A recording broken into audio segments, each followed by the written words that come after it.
You stupid fool. Did you really think you gonna hit me? Huh? Bam, bam, bam. Over.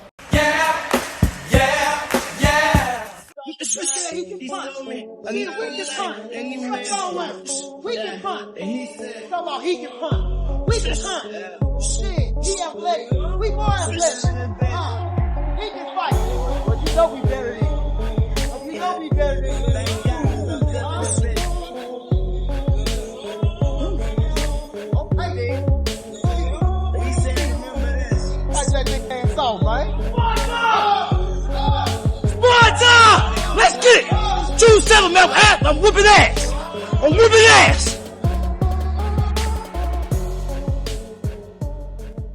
Dante's Boxing Nation, what's going on, guys? Man, oh man, June 7th can't come fast enough because we got a card that guarantees fireworks. From Keyshawn Davis versus Edwin Del Santos to Abdullah Mason versus Nakataya. I'm telling you guys right now, there is no lightweight in the division right now that has the level of confidence that Keyshawn Davis has. Now, sure, there are other lightweights with confidence, but they don't believe in themselves the way Keyshawn Davis does. Keyshawn was calling out Gervonta Tank Davis before he even won the title. And as soon as he won the title, he ends up fighting against Edwin Del Santos in his first title defense. I mean, with all the problems that Santos gave Shakur Stevenson, how many lightweights right now would be willing to fight Edwin Del Santos? And remember, guys, Keyshawn is doing this as a volunteer defense. This is a very dangerous fight for Keyshawn Davis. He's fighting a guy with power, a guy who knows how to box, has a high boxing IQ. I mean, Shakur Stevenson himself admitted that this was his most difficult fight. So at this young stage of Keyshawn Davis's career, he's putting together a really impressive resume. And he's just getting started. I mean, when you look at what will be Keyshawn Davis's last three opponents, Lemos, Dennis Berinchyk, and now Edwin Del Santos. Hitchens, he struggled against Lemos. Keyshawn Davis knocked him out easy. Emmanuel Navarrete, he lost to Dennis Berinchyk. Keyshawn Davis knocked out Berinchyk easy. And now we're going to see how Davis is going to do against Santos compared to Shakur Stevenson.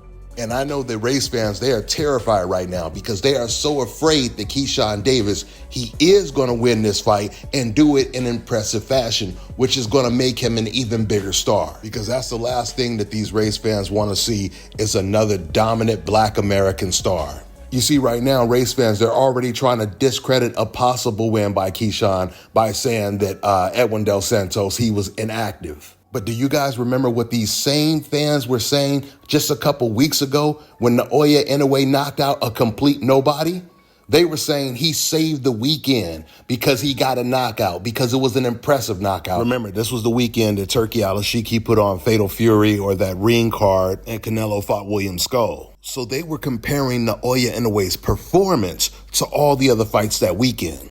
They didn't even care who he was fighting. They didn't care if he was inactive, if he was a dangerous opponent, if he was a big name opponent. The only thing they cared about was the fact that Naoya Inoue won. And they said the same thing when it came to Rafael Espinoza when he got his win that same weekend. See, you guys just have to pay close attention to the psychological manipulation that goes on in the sport of boxing. You see, the bar is always set much higher when it comes to Black boxers because these race fans, they know how skilled, how talented, how gifted and dominant Black American boxers are. And this is the real reason why they already believe that Keyshawn Davis, he's not only going to win this fight, but he's going to win in impressive fashion. Because they're already looking at it like, you're Black, that's what you're supposed to do. I mean, you guys know how to fight like a fish knows how to swim. So this is supposed to be easy work for you. But if it was Raymond Marataya versus Edwin Del Santos, if it was William Zepeda versus Edwin Del Santos, not only would these same fans be worried that Santos would win the fight, but you wouldn't hear them making any excuses about inactivity. In fact, they would all be praising this fight. They would be praising Raymond for taking the tough fight. They would be praising a William Zepeda for taking this fight. Like I said, if you listen to what these fans and old media said when it came to Naoya Inoue knocking out a nobody a couple of weeks ago, they should be real excited about this fight because it's most likely going to end in a knockout. This fight and the Abdullah Mason fight. So we know what time it is. And you know, when I hear them use the word inactivity, I always think of Andre Ward, because I remember they were using Andre Ward's inactivity as an excuse to hate him. Andre, I think he had a shoulder injury or something, so he had to take a year off. But at the time, he was already considered the best fighter in the world. So he was the #1 target for the race fans. And I just remember the comments that I would see on the internet where they're saying, man, F Andre Ward, that inactive bitch. Their favorite one used to be, he ain't SOG, he's SOB.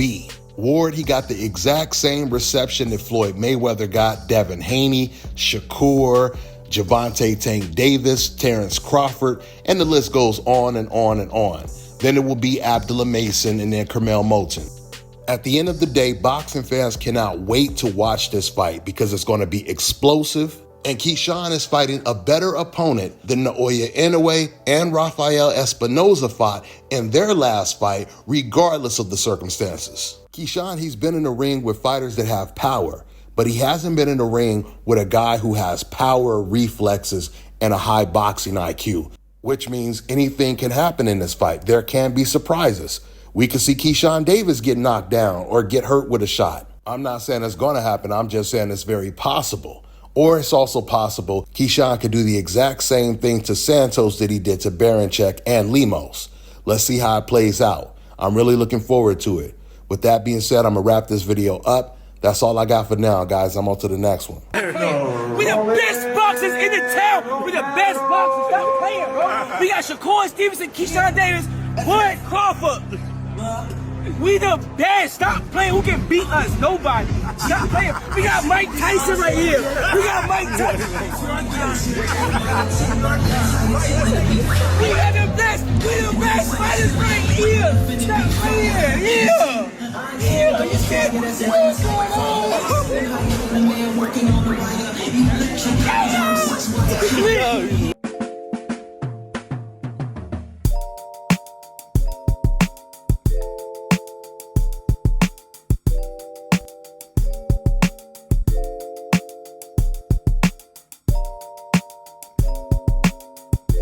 All right, now check this out, guys. If you're looking to repair eczema scars, burns and bruises, dark spots and blemishes, fever blisters, diabetic ulcers, this right here is the perfect product for you guys. It's called LO Key Face and Body Oil. Athletes and top-ranking boxers, they're also using it after training to reduce swelling, inflammation, and to ease the pain. So get yours today. Go to lodkey.com, like them on Facebook, and follow them on Instagram. Let me tell you guys about Issa Israel Law Firm. It is a full-service legal practice based in Denver, Colorado, an emerging hub for combat sports and high-altitude training. If you're a fighter inside or outside of the ring and you need a law firm you can trust to fight for you, visit thefighterfirm.com or email help@iilawfirm.com. Legal representation is usually limited to plaintiffs or defendants in Colorado, but iFirm can help anyone in the world with trademarking their business name, logos, and U.S. immigration issues. This brother has been my attorney for a while and helped guide me through all kinds of business and civil issues, so make sure you guys go to thefighterfirm.com.